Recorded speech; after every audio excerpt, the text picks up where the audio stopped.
মুখ্যমন্ত্রী মমতা বন্দ্যোপাধ্যায়ের অনুপ্রেরণায় শুক্রবার ৩৯তম শারদীয়া তাঁতবস্ত্র মেলার শুভ উদ্বোধন হল। চুঁচুড়ার ফার্স্ট গ্রাউন্ডে ১৩ থেকে আগামী ২৩ তারিখ পর্যন্ত এই মেলা চলবে। তাঁত শিল্পকে বাঁচাতেই এই উদ্যোগ নিয়েছে মুখ্যমন্ত্রী মমতা বন্দ্যোপাধ্যায়। সেই মতন এই দিন এই মেলার শুভ উদ্বোধন করলেন হুগলির জেলা শাসক মুক্তা আর্য। উপস্থিত ছিলেন জেলা সভাধিপতি রঞ্জন ধারা থেকে শুরু করে বহু বিশিষ্ট ব্যক্তিবর্গ। এর পাশাপাশি এই দিন এই তাঁত মেলাতে এসে উপস্থিত হয় হুগলি লোকসভা কেন্দ্রের সাংসদ রচনা বন্দ্যোপাধ্যায়। তাকে পেয়ে খুশি হয়েছে মেলা কর্তৃপক্ষ। এই দিন এই মেলা থেকে রচনা বন্দ্যোপাধ্যায় নিজের জন্য ও বন্ধুদের জন্য শাড়ি, কুর্তি এবং বিভিন্ন সামগ্রী কিনলেন। আজকে আমাদের মাননীয় মুখ্যমন্ত্রী তাঁতবস্ত্র শিল্পকে বিশ্ব দরবারে তুলে ধরার চেষ্টা করছেন এবং আমাদের পশ্চিমবাংলায় যে এত গুণী মানের কাজ হয়, এত গুণী শিল্পীরা রয়েছেন যারা আগে শুধু পশ্চিমবাংলার মধ্যেই আবদ্ধ ছিলেন, কিন্তু আমাদের মাননীয় মুখ্যমন্ত্রীর চেষ্টায়, ভালোবাসায় তারা আজ বিশ্ব দরবারে পৌঁছে গেছেন, প্রতিটি মানুষের কাছে পৌঁছে গেছেন। আজকে আমাদের তাঁত শিল্প সর্ব জায়গায় বিখ্যাত এবং বিদেশ থেকে মানুষ আসে আমাদের এই তাঁতের যে কোনো ধরনের শাড়ি বলুন, ধনিয়াখালির শাড়ি বলুন, কাঁথা স্টিচের শাড়ি বলুন, সুতির শাড়ি বলুন, সব ধরনের শাড়ি, জামা কাপড়, বেড কাভার, বেডশিট সব কিছু আজকে বিদেশের মাটিতে চলে গেছে। ভালো লাগলো এসে। আমাদের মুখ্যমন্ত্রীর প্রয়াস সবসময় আমরা মাথার উপরে তুলে ধরে রাখি, সবসময় চেষ্টা করি যাতে আমাদের তাঁত শিল্প পৃথিবী বিখ্যাত হতে পারে।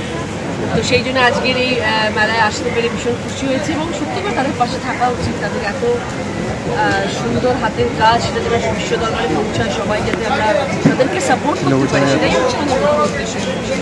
এই শিল্পের পাশে থাকার এবং এই মেলার আয়োজনে আরও বেশি নিশ্চয়ই প্রয়োজন। আমরা তো স্টেট মেলা তো অলরেডি 11 তারিখ থেকে শুরু হয়ে গেছে, এখন আমাদের হুগলিতে হচ্ছে। আমি চাই এটা এবার ভারতবর্ষের মধ্যে যাক।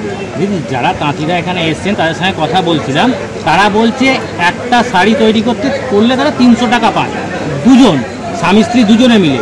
আস্তে আস্তে এই শিল্পতে কোনো নতুন প্রজন্ম আসছে না, এটা সরকার যদি ভেবে দেখে।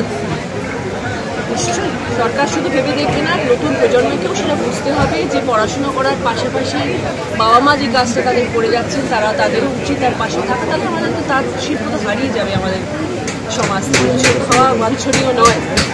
নতুন প্রজন্মকেও আমি নিশ্চয়ই বলবো যে তোমরা নিশ্চয়ই বড় হবে, জীবনে আরও অনেক কাজ করবে, তার সাথে সাথে এই শিল্পটাকেও ভুলে গেলে হবে না। এটা আমাদের ঐতিহ্য বাংলা।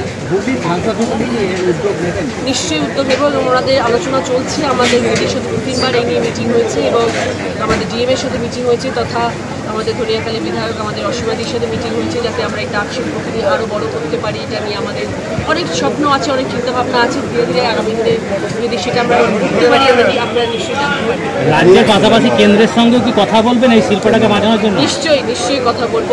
অনেক কিছু নিয়ে কেন্দ্রের কাছে যাওয়ার আছে, বলাগড় নিয়ে কথা বলার আছে, তাঁত শিল্প নিয়ে কথা বলার আছে, মানুষের ভালো থাকা নিয়ে কথা বলা আছে, সব কিছু নিয়ে কথা তো বলতেই। কেন্দ্রর সব জায়গায় কেন্দ্রের হস্তক্ষেপ দরকার, তার সাহায্য নিয়েই আমরা পশ্চিমবাংলায় এগোতে পারবো, কারণ পশ্চিমবাংলা ভারতের একটা রাজ্য।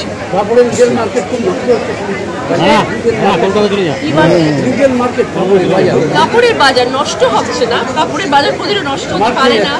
হ্যাঁ, নষ্ট হতে পারে না, কারণ কাপড় সবসময় আমাদের আষ্টে পৃষ্ঠে রয়েছে, আমাদের শরীরের মধ্যে কাপড় সবসময় থাকবে।